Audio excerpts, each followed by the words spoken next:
Pessoal, tô fazendo um arroz diferente aí, um arroz colorido aí. Hoje eu coloquei cebola, alho, sal, óleo, tempero Ana Maria Braga, coentro.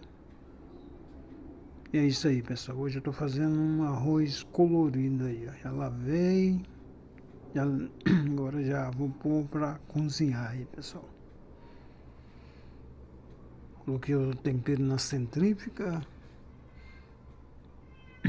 e já era, pessoal. É todo colorido o arroz aí, ó.